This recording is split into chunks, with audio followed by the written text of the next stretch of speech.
Yo, what's up, everybody? This is Trap with Trap TCG. Welcome to my first ever YouTube video. It's going to be on my OP07 Rob Lucci deck profile. So without further ado, let's go ahead and see what we got cooking. All right, everybody, let's go ahead and get started. For starters, we have 4 copies of Spondum. I've seen tons of people cutting this down to 3. I don't see why. I run it at 4, not only to get my CP cards, but to add to trash early game, get a body on board. 2 copies of Suru. I've seen a lot of people bumping this card up. Me personally, 2 has always worked for me, and I probably wouldn't change that just because I like being able to have my other technical choices in the deck.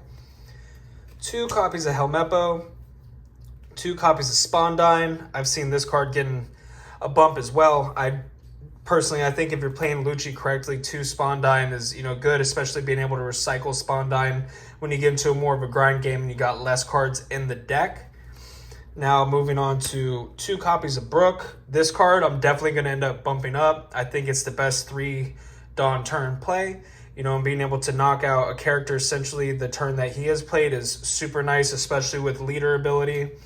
And let's say you have a Soap Sheep in hand. Well, especially with Ennie's Lobby if you already got it, but RIP, Ennie's Lobby is going to be gone. Moving on to the 4 cost, we got 4 copies of Rob Lucci, pretty standard. 4 copies of Khalifa. And then we got 3 copies of Kaku. I personally wouldn't bump Kaku up to 4. I've seen some people cutting Khalifa to 3. I don't really think that makes sense, especially because Khalifa's ability is, a lot better, being able to draw 2, trash 2, and, just all around, she's a cost deduction too. I just don't think that Kaku is worth it for one more cost deduction point on an opponent's character.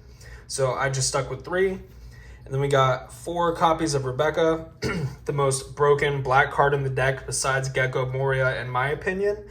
Especially with her being able to get into your Spondine plays late game and then having blocker and a body and a Moria on board is just super broken. I think that Rebecca's the problem, not Moria, in my opinion. But that's just me.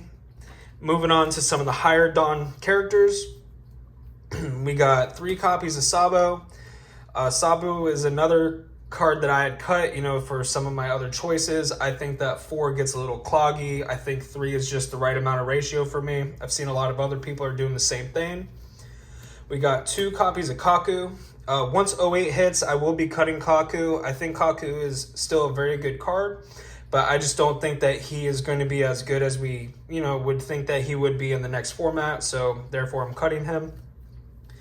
Now for the 2 cards that I had replaced for the Kaku and the Sabo that I had cut, it's 2 copies of Brook. This card is heavily slept on. I know that I slept on this card for a long time.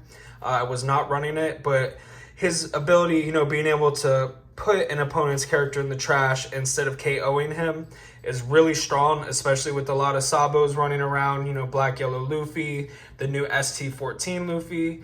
Moria, mirror matches, and especially like against a Borsalino is just super good to get rid of those problematic cards that cannot be KO'd. Moving on, we're going to our 2 8-cost Sabo. I've seen a lot of people not running Sabo. I think moving into the next format, this Sabo is going to be a lot better, especially because we're going to be losing Ennie's Lobby. And I'm going to be running Soap Sheep and replacement to Ennie's Lobby, so being able to -2 cost and -2 cost to another character with Soap Sheep for 1 Dawn. You can 1 Dawn Tempest Kick, or you can attach a Dawn to Lucci and swing, and then being able to knock out 2 of your opponent's characters is just super, super good in my opinion. Okay, we got 4 copies of Gecko Moria, everybody's fan favorite that dodged the ban list. Pretty self-explanatory. Helps you get into your Rebecca Spondine Lucci play. It's a 8 cost, 9K character, super broken.